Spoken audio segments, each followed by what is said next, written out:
রাসূলুল্লাহ সাল্লাল্লাহু আলাইহি ওয়াসাল্লাম বলেছেন, আল্লাহ পাক রব্বুল আলামিন হযরত ইব্রাহিম আলাইহিস সালামের পুত্র হযরত ইসমাঈল আলাইহিস সালামকে মনোনীত করেন।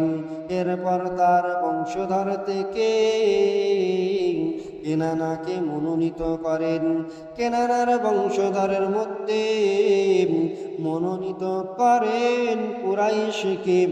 তারপর কুরাইশদের বংশধরদের মধ্যে বনু হাশিমকে এবং বনু হাশিম এর বংশধরদের মধ্যে আমাকে মনোনীত করেছেন। হযরত আব্দুল্লাহ ইবনে আব্বাস রাদিয়াল্লাহু তাআলা আনহু থেকে বর্ণিত, রাসূলুল্লাহ সাল্লাল্লাহু আলাইহি ওয়াসাল্লাম বলেছেন, আল্লাহ তাআলা মাখলুক সৃজন করার পর আমাকে সর্বোত্তম দলের মধ্যে থেকে সৃষ্টি করেন। অতঃপর সে দলকে দুভাগে বিভক্ত করেন এবং আমাকে তার মধ্যে শ্রেষ্ঠ দলের মধ্যে রাখেন।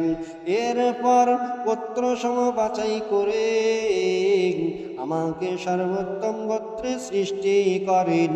সর্বশেষ আল্লাহ পাক রব্বুল আলামিন পরিবার সমূহ বাছাই করে আমাকে উত্তম পরিবারে পয়দা করেন। তাই আমি যেমন সর্বোত্তম জাত গোত্র, তেমনি সর্বোৎকৃষ্ট পরিবারেরও সন্তান।